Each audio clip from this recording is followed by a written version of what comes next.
Kami buka telinga kami buka pikiran kami, perasaan kami, sepenuhnya kami bawa kepada Engkau yang melindungi, menjaga, Engkau yang mengasihi, Engkau yang benar-benar ada dalam kehidupan kami. Terima kasih Bapa di surga, terima kasih. Kami siap untuk mendengar firman Tuhan, berbicara Tuhan dalam nama Tuhan Yesus. Dan menjelang waktu yang ada, Tuhan yang bekerja, Roh Kudus bekerja dari pertengahan pada akhirnya. Dalam nama Tuhan Yesus kami berdoa dan mengucap syukur. Haleluya, amin. Puji Tuhan. Shalom, shalom. Puji Tuhan. Jangan wajah-wajah yang bersukacita ya. Puji Tuhan ya. Dua senyum kiri dan kanan. Haleluya. Puji Tuhan. Kalau senyum itu manis gitu ya, dan Tuhan melihatnya dengan begitu indah. Jadi Bapak Ibu saudara kasih Tuhan, hari ini kita akan belajar tentang duri dalam daging. Gak enak ini, gak enak ini duri dalam daging ya. Tapi kita akan belajar apa yang dimaksud oleh Rasul Paulus sebagai duri dalam daging ya. Nah, seringkali kita tak tahu ya yang namanya duri kalau menajak ke daging itu sakit, itu sudah pasti ya. Kalau kita aja makan bandeng ya, banyak durinya tuh enak. Tapi kalau sudah kena durinya tuh sakitnya luar biasa ya. Kalau pasang gigi juga kadang-kadang itu pertama dipasang tuh nggak enak gitu ya. Tapi sekarang kita harus tahu bahwa itu tidak akan berlangsung lama. Saya pernah dengar ini cerita katanya ada duri yang masuk ke dalam gusi, lalu dibawa ke dokter, nggak keluar-keluar, dibawa ke dokter. Nah, di dokter itu diperiksa, dia bilang kalau ini saya cabut, itu bisa kena saraf-sarafnya. Kalau kena saraf matanya bisa buta, kalau kena pendengarannya bisa tuli. Aduh, kalau dibiarkan ya tentu saja mengganggu. Gimana ini? Dibiarkan dicabut, ya mestinya dicabut loh ya itu ya. Tapi kalau resikonya itu ya, kalau dicabut nanti itu akan mengenai saya nggak tahu ya, semoga enggak, tapi bisa kena saraf-saraf yang tidak diinginkan. Kalau tadi kena mata bisa buta, kalau kena telinga bisa. Jadi gimana? Dokternya mendesak terus, ya harus lah dong, dibiarkan saja. Kalau itu dibiarkan ya, dibiarkan pulang. Seminggu rasanya cepot-cepot, ya 2 minggu itu dikasih obat, 2 minggu cepot-cepot, sebulan 2 bulan, selanjutnya sudah terbiasa, sudah bisa makan, sudah bisa aktivitas, tidak masalah, kayak sudah sekojangan ya, sudah biasa, sudah tidak sakit lagi. Nah, saudaraku, bisa jadi duri dalam daging itu bisa suamimu, bisa istrimu, bisa anakmu, siapa saja yang dekat dengan kita itu bisa menjadi duri dalam daging. Suami sudah tidak kerja, sakit-sakitan, udah itu bangun terus yang rokok lah, yang minum lah, yang bikin perkara terus. Apa mau dibuang ke laut? Buang ke laut. Biur. Istri ini udah gak bisa kerja, mau ngomel aja kerjaannya, minta terus, kurang terus. Buang ke laut. Biur. Anak udah diberitahu jangan pulang malam-malam, pulangnya dong. Katanya gak boleh pulang malam, saya pulang pagi mah, gitu. Dia udah dikasih tahu apa enggak nurut. Kita saya buang ke laut. Bisa jadi seperti itu, tapi lama-lama yang namanya juga suami, anak, orang-orang yang ada di sekitar kita itu harus kita sayang dan kita cintai, kita doakan menjadi duri dalam daging, tetapi itu milik kita. Makanya kita akan belajar bersama-sama mengapa sih sekalipun Paulus bisa mengatakan atau mengalami yang namanya duri dalam daging ini. Suatu peristiwa atau kejadian yang membuat hatimu terluka, ditipu, disakiti, difitnah, itu juga duri dalam daging buat kita. Karena ada, katanya apa? Nggak bisa lupa, nggak amnesia kok, gitu ya. Difitnah orang, disakiti, ditipu, nggak lupa, karena itu pernah kejadian yang kita alami. Tetapi itu adalah duri daratan. Juga suatu peristiwa kejadian yang bisa membuat tekanan ke hati dan pikiran kita. Kadang-kadang kita merasa tertekan. Kalau beriman itu langsung kok gitu ya. Kita terintimidasi. Apalagi kalau iblisnya datang bawa kipas, dikipas-kipas kamu loh, nggak bisa move on. Kalau di sana itu, iya loh, ingat loh, kamu tuh di sana tuh dulu dibeginikan, masa kamu lupa? Iblis kalau kasih itu luar biasa ya, bisa menancap, membuat kita terintimidasi. Terus males, gak mau lah. Demikian juga peristiwa kejadian yang terjadi pada hari ini bisa akan membawa kita ke depan ini seperti apa. Pergaulan kita tidak membuat luka, pikiran yang tertekan, peristiwa yang membuat pikiran menjadi rusak. Sebenarnya bagi orang benar seperti kita, orang yang sudah dibenarkan oleh Tuhan, itu harusnya tidak membuat kita hancur, tidak membuat kita makin down, tetapi membuat kita semakin berkualitas di dalam Tuhan. Ceplek kiri kanan, katakan berkualitas di dalam Tuhan. Ayo katakan kita harus berkualitas. Iya, semakin berkualitas di dalam Tuhan. Bukan malah down, bukan malah mundur pelan-pelan, malah bikin kita semakin jengah dan malas gitu loh. Kadang-kadang kita ngalami yang namanya nangis kah? Jangan. Sebagai orang yang sudah dibenarkan, Yesus sudah berkorban sedemikian rupa di kayu salib untuk kita, untuk membenarkan kita. Jangan sampai kita dikalahkan oleh si iblis yang bawa kipas, biar kipasnya 1000, kecil besar, setengah besar, besarnya punya. Itu jangan membuat kita semakin down, tidur terus. Haleluya, bangun ya, semakin berkualitas di dalam Tuhan ya. Di dalam Alkitab kita ini nggak ada yang ditutup-tutupi. Mulai kejadian yang paling buruk sampai yang paling baik itu ada di dalam Alkitab kita. Yang namanya apa? Masturbasi juga ada, yang namanya onan ya. Terus yang orang-orang yang dipakai Tuhan itu jatuh juga ada. Daud dengan siapa malah membunuh Uria, itu juga ada. Bahkan Yesus yang diolok-olok, dicampur dan sebagainya ada di dalam Alkitab kita. Itulah sebabnya kita tidak akan tersinggung lagi kalau orang dunia mengatakan tentang Kristenan, tentang Yesusmu itu begini begitu. Tidak tahu ya.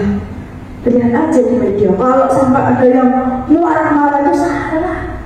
Ya, Tuhan Yesus kita pun mengajarkan kita itu apa? Legowo, dirimu, tetapi bukan kalah,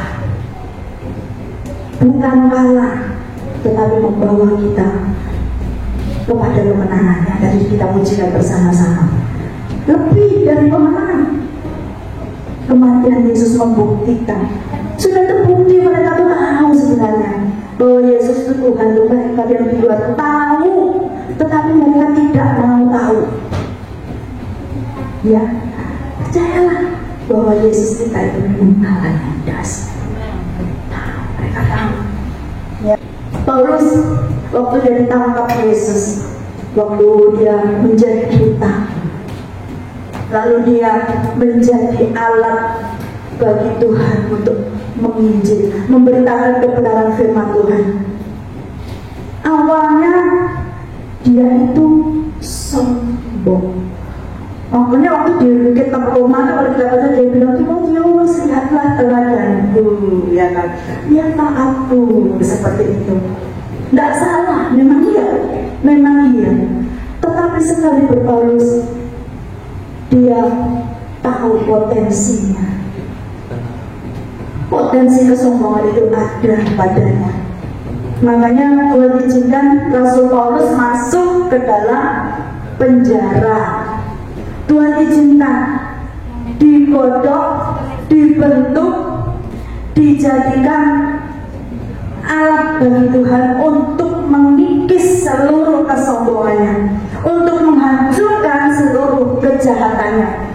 Karena memang Paulus sebenarnya penjara. Dia sebelumnya dia tuh membunuh pengikut-pengikut Kristus dan apa saja yang dilakukannya. Hati pikiran itu jahat. Makanya perlu pembentukan proses yang dilakukan Tuhan terhadap Paulus.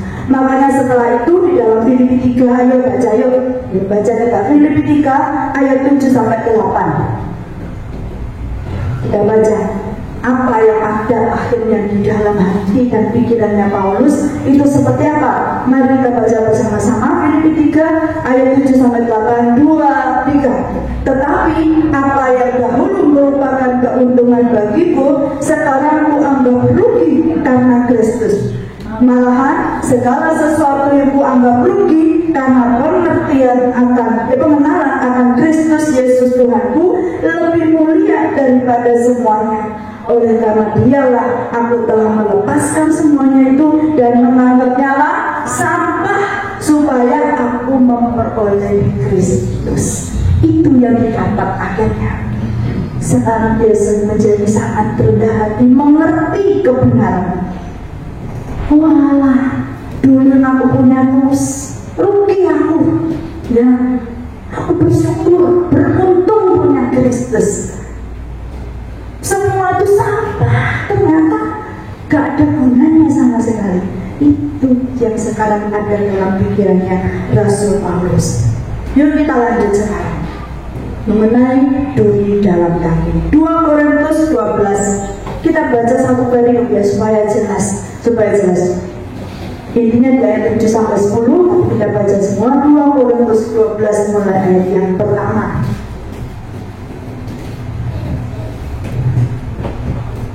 Korintus 12.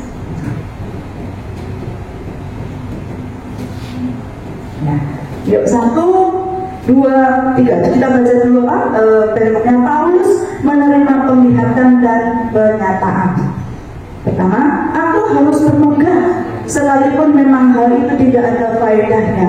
Namun demikian aku sedang memberitakan penglihatan-penglihatan dan pernyataan-pernyataan yang kuterima dari Tuhan. Aku tahu tentang seorang Kristen 14 tahun yang lampau, entah di dalam tubuh aku tidak tahu, entah di luar tubuh aku tidak tahu, Allah yang mengetahuinya. Orang itu tiba-tiba diangkat ke tingkat yang ketiga dari surga. Aku juga tahu tentang orang itu, entah di dalam tubuh, entah di luar tubuh, aku tidak tahu, Allah yang mengetahuinya. Dia tiba-tiba diangkat ke Firdaus dan dia mendengar kata-kata yang tak terkatakan, yang tidak boleh diucapkan manusia. Atas orang itu aku hendak bermegah, tetapi atas diriku sendiri aku tidak akan bermegah selain atas kelemahan-kelemahan luar biasa. Nah, sebab sekiranya aku hendak bermegah juga, aku bukan orang bodoh lagi, karena aku mengatakan kebenaran. Tetapi aku menahan diriku supaya jangan ada orang yang menghitungkan kepadaku lebih daripada yang mereka lihat padaku atau yang mereka dengar daripadaku. Ini dulu sebentar, nanti kita lanjutkan ayat yang ke-7 sampai 10. Jadi dari yang kita bahas kita tahu betapa Paulus takut sekali bermegah, takut sekali dia menyombongkan diri. Sebenarnya padahal dia dapat penglihatan seperti itu 14 tahun dan ini, tapi dia juga tahu siapa itu. Tetapi dia nggak tahu, hanya Tuhan yang tahu. Luar biasa ya. Jadi dia benar-benar hati-hati di dalam berbicara, di dalam mengucapkan sesuatu sehingga tidak membuat dia menjadi sombong. Jangan sampai ada yang mengatakan lebih daripada yang dilihat daripadaku. Sampai seperti itu. Jadi dia benar-benar menjaga. Walaupun dia dapat penglihatan yang luar biasa dari Tuhan, dia mengatakan aku gak tahu, Tuhan saja yang tahu, Allah saja yang tahu, gitu. Kenapa? Kenapa dia seperti itu? Mari kita baca ayat yang ke-7 sampai ayat yang ke-10. Ya, 2, 3, ini baca ya, 2, 3. Dan supaya aku jangan mendirikan diri karena pernyataan-pernyataan yang luar biasa itu, maka aku diberi suatu duri di dalam dagingku, yaitu seorang utusan iblis untuk menggoda aku supaya aku jangan meninggikan diri. 8. Tentang hal itu aku sudah 3 kali berseru kepada Tuhan supaya utusan iblis itu mundur daripadaku. 9. Tetapi jawab Tuhan kepadaku, cukuplah kasih karuniaku bagimu, sebab justru dalam kelemahanlah kuasaku menjadi sempurna. Sebab itu terlebih suka aku bermegang atas kelemahanku, supaya kuasa Kristus turun menaungi aku. 10. Karena itu aku senang dan rela di dalam kelemahan, di dalam siksaan, di dalam kesukaran, di dalam penganiayaan dan kesesakan oleh karena Kristus. Sebab jika aku lemah, maka aku kuat. Sahabat dikasih Tuhan, sebenarnya seorang Kristen itu tidak akan mungkin bisa dikuasai oleh iblis, tidak bisa kerasukan setan, tidak mungkin hidupnya dipimpin oleh setan kalau tidak diizinkan oleh Tuhan. Sudah 3 kali aku minta Tuhan lepaskan aku, supaya tidak meninggikan diri, supaya tidak sombong. Ada manusia yang tidak punya masalah, tidak memiliki persoalan.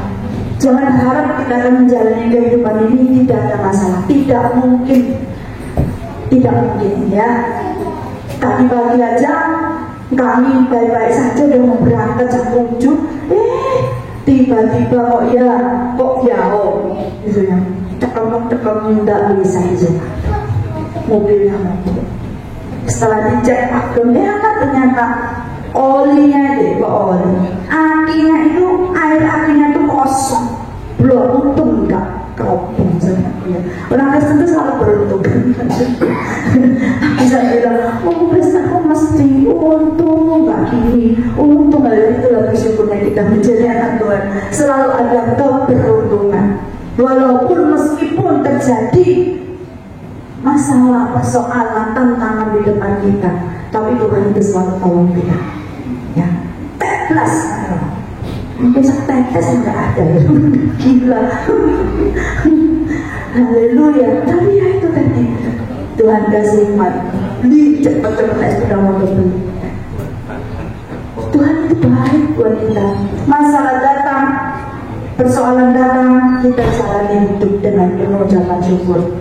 Tuhan menolong kita ya. Jadi jangan memaksa mendapat jawaban dari Tuhan. Why Lord, aku yang melayani lu, kenapa Tuhan izinkan terjadi gitu ya. Terus kita jadi cari kambing hitam biasanya. Ya kalau kambing hitam, kambing sudah hitam kan ya kan. Biasanya kalau mau menyalahkan bisa aja, supir gue, sudah orang-orang tinggi, nada tinggi dan sebagainya. Tidak. Kita ada Tuhan, hendaklah kita ingat bahwa segala sesuatu itu merupakan latihan, proses ya. Dan kalau Tuhan izinkan, itu pasti ada sesuatu yang ingin Tuhan kerjakan dalam hidup kita. Tuhan yang mengontrol semuanya kok. Ketika aku berkata, aku tidak tahu Tuhan, mengapa Tuhan, tapi percaya bahwa kita punya Allah yang hidup, Allah yang maha kuasa. Dengan demikian kita menghargai Tuhan dengan apa yang terjadi dalam hidup kita, karena ada dalam kontrolnya Tuhan, maka kita menghargai Dia dengan selalu mengucap syukur. Karena minggu yang lalu kita sudah belajar tentang dahsyatnya mengucap syukur ya. Masalah itu seperti kosmetik. Itu kosmetik yang cewek-cewek biasanya pakai kosmetik abadi yang merawat manusia manusia batiniah kita. Tuhan itu mempercantik sampai kita dibawa satu masalah yang besar. Tuhan itu mengajarkan kita tuh mengandalkan Tuhan, mengandalkan Tuhan dari hari ke hari. Jangan gampang-gampang minta tolong orang lain. Tuhan sudah menyatakan, untunglah orang yang mengandalkan manusia, diberkatilah orang yang mengandalkan Tuhan. Bukannya tidak boleh, tetapi semua harus ada dalam kendalinya Tuhan. Di dalam Tuhanlah semua jawaban itu ada. Makanya kalau anak sekolah itu ada pertanyaan, jawabannya hanya Yesus, Yesus, Yesus. Karena Yesuslah jawaban dalam persoalan kita. Jangan dilakukan itu. Haleluya. Ya. Jadi kalau kita ada di dalam keadaan seperti telur yang berada di ujung tanduk, pernah ya?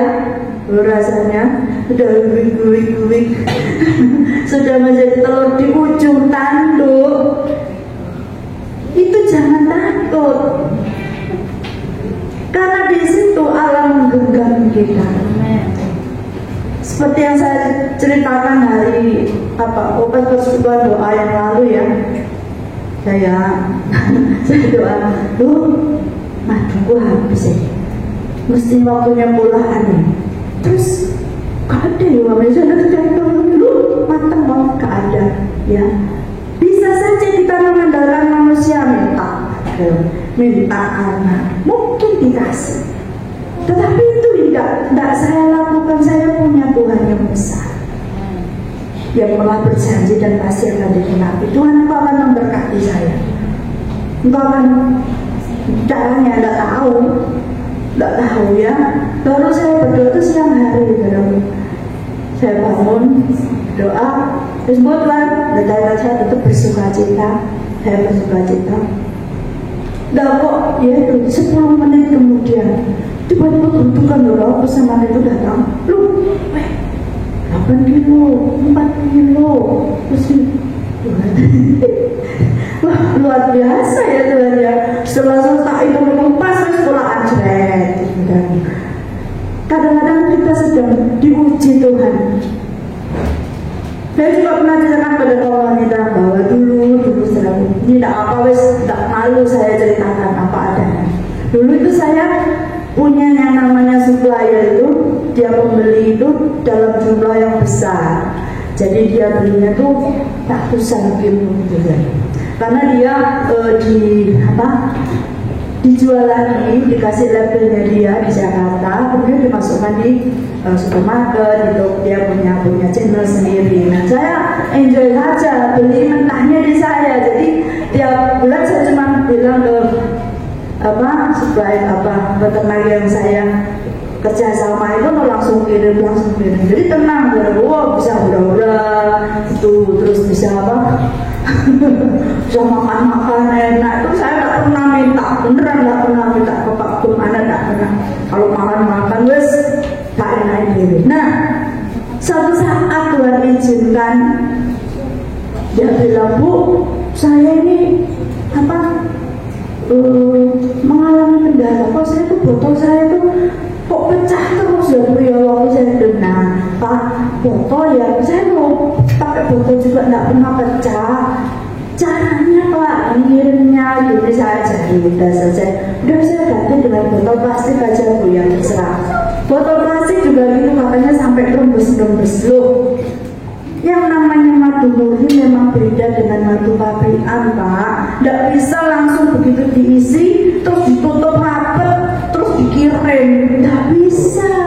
Tunggu waktu sampai dia tenang, sudah tidak ini lagi, kasih jarak supaya dia tidak meluap pintunya. Saya kasih ajarin, iya sudah benar. Tapi ternyata pegawainya itu kurang smart ya, kurang pintar, sehingga akhirnya dia diputus dari ini, toko-tokonya itu diputus. Masalahnya dia kan sebenarnya, masalahnya dia. Tapi akibatnya ke saya, udah Bu, saya nggak berani jualan madu lagi. Saya ini alih alih profesi. Nah,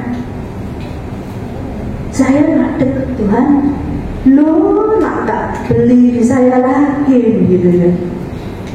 Tapi kalaupun masalah itu datang, saya tidak ngomong pertama saya ingin ngomong ke suami ke anak, katanya anak saya nggak apa-apa makan nanti ya ada yang bayar, yang gantian bayar, ada puji Tuhan, tidak masalah tuh.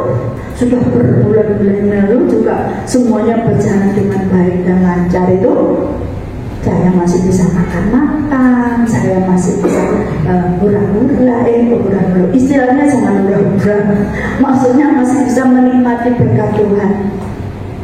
Walaupun permasalahan itu diizinkan datang, tapi tetap sehat dan segar, gemuk dan sehat katanya. Gemuk nggak ada saya, sudah lebih gemuk. Kapan itu sampai turun sampai 50 berapa itu, karena lidah saya ada sariawan ini.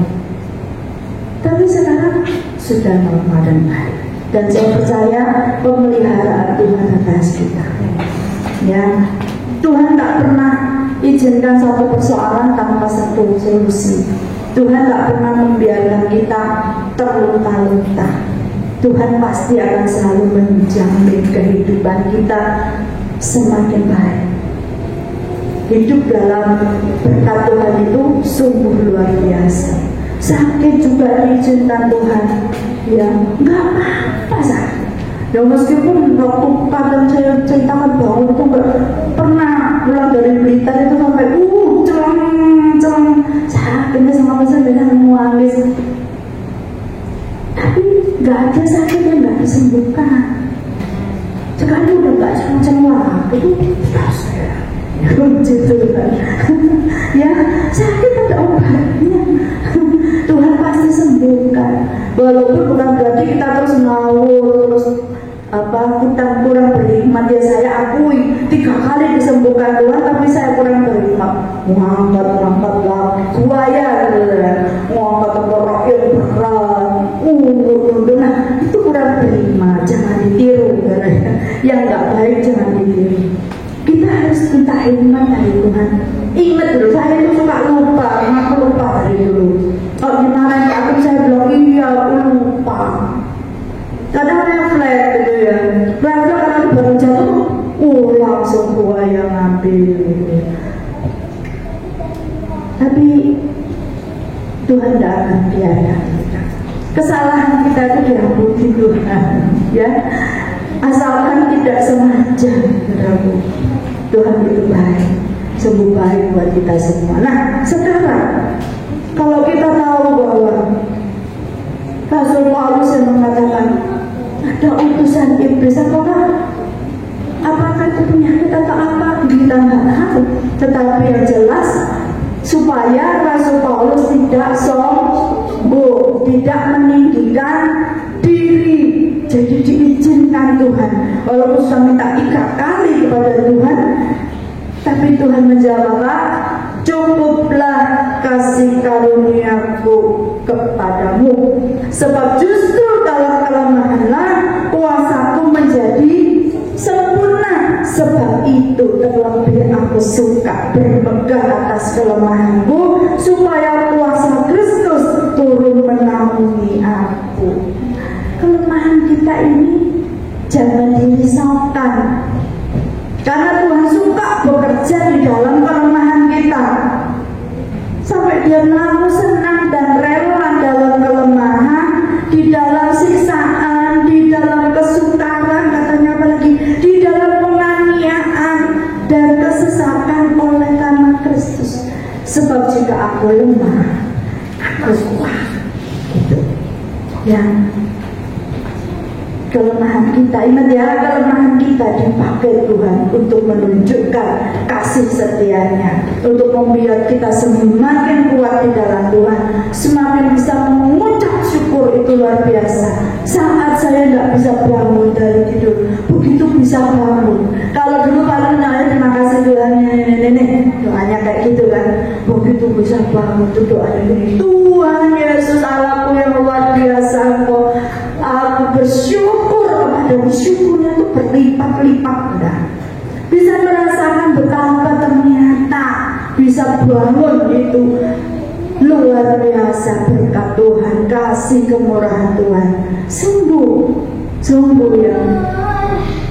Percayalah, apapun yang terjadi pada kita itu Tuhan itu menjadikannya menjadi lebih baik, menjadikan kita itu lebih berkenan, lebih bisa mengucap syukur, lebih bisa mendapat berkat dari Tuhan.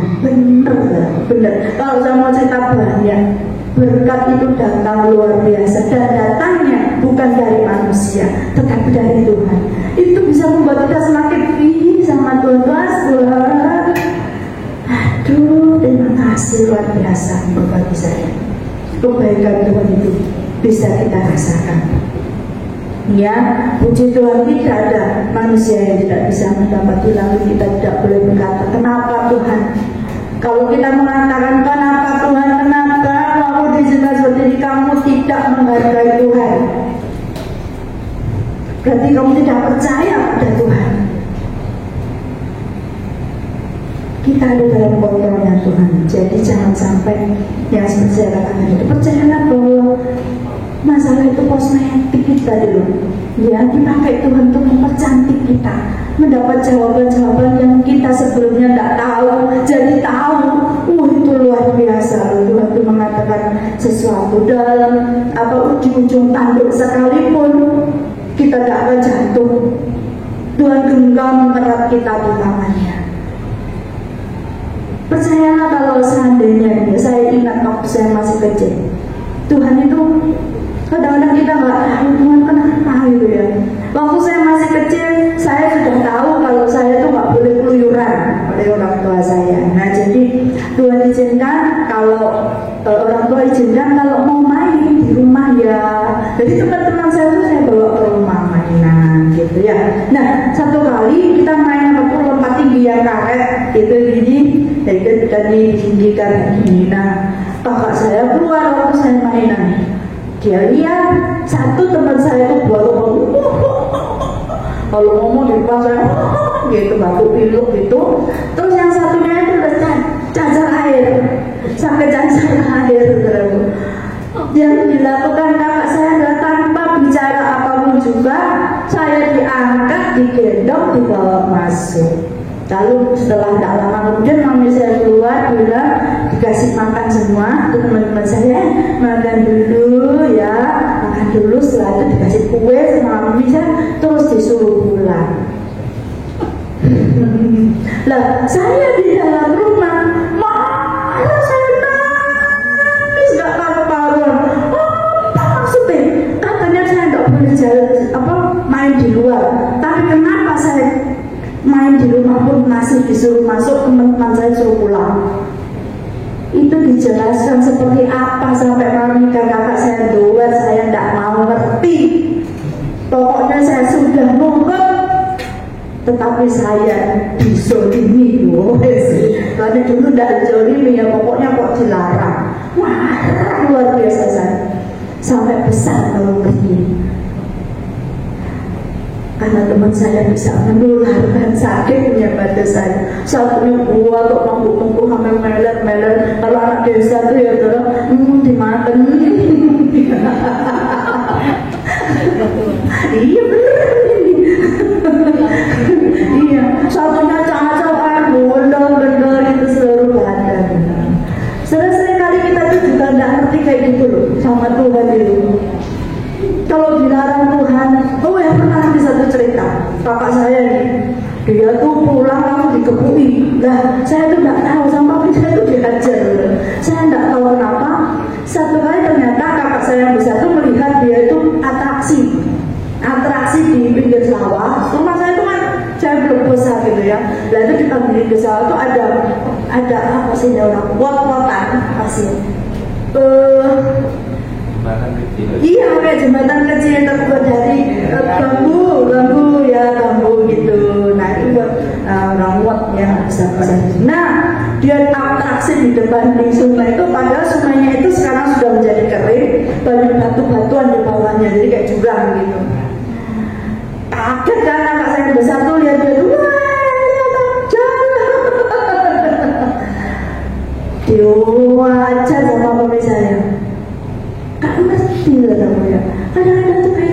juga kayak gitu, ngawur, nggak ngerti masalahnya bahwa itu tuh berbahaya. Kita juga sering melakukan sesuatu hal yang berbahaya, sombong, gaya, ya sok ingin supaya orang melihat aku nih, aku bisa. Pasti kita semua tahu itu pernah terjadi dalam hidup kita. Kita nggak ngerti karena itu dilarang sama Tuhan. Tuhan itu kok aneh. Saya itu ingin menunjukkan bahwa ini saya bisa. Kenapa Tuhan larang? Kenapa Tuhan hancurkan impian saya? Oh, yes. Nah, tapi gak ngerti. Di balik semua itu ada bahaya buat kamu. Nanti kamu jauh dari Tuhan. Nanti dengan berkat yang kamu terima, kamu bisa menyakiti hati Tuhan. Banyak hal yang membuat kita sombong, membuat kita tinggi hati, membuat kita tidak beriman, membuat kita merasa diri lebih dari yang lain. Aku lebih dari yang lain, aku bisa sendiri. Tuhan pasti hancurkan. Tuhan melarang kita, ya. Potensi itu ada dalam kita.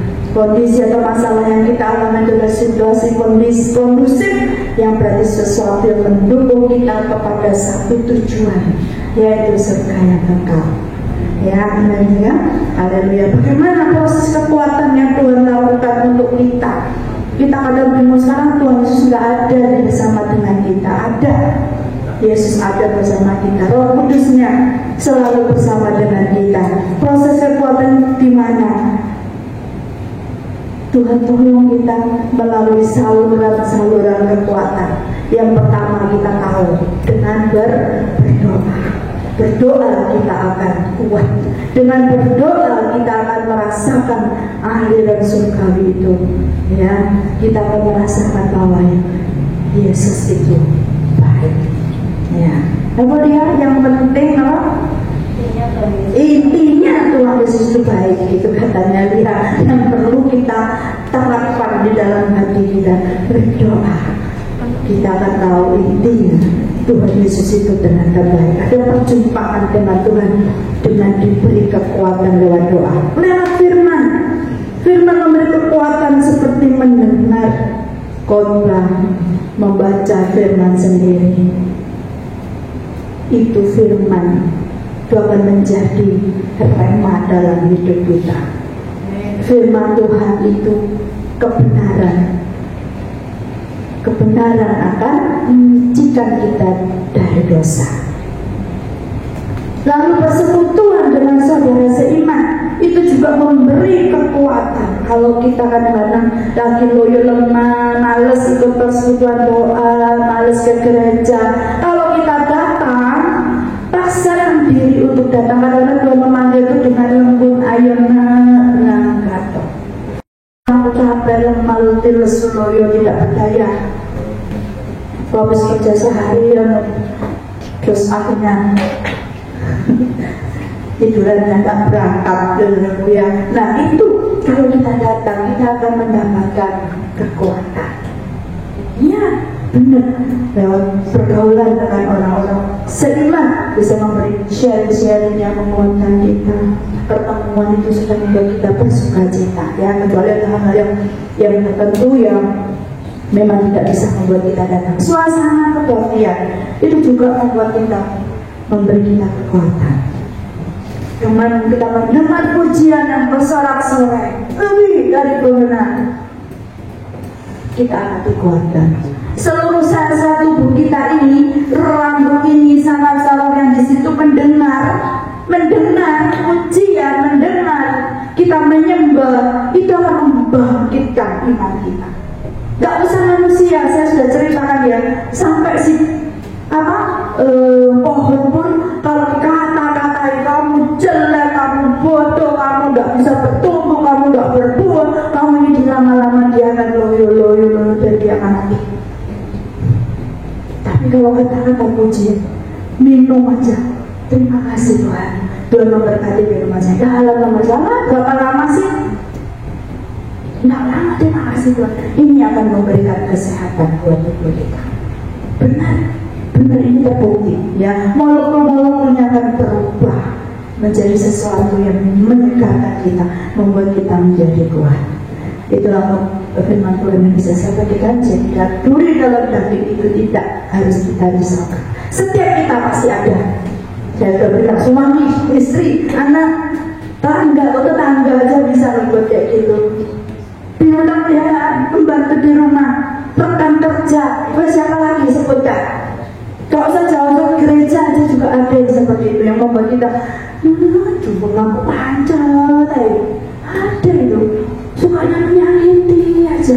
Itu duri dalam daging yang membuat kita nyaman kalau kita sudah tidak menghiraukannya, menjadikan kita kuat dan semakin apa tadi berkualitas di dalam Tuhan. Ya, puji nama Tuhan bahwa Allah kita tidak pernah meninggalkan kita.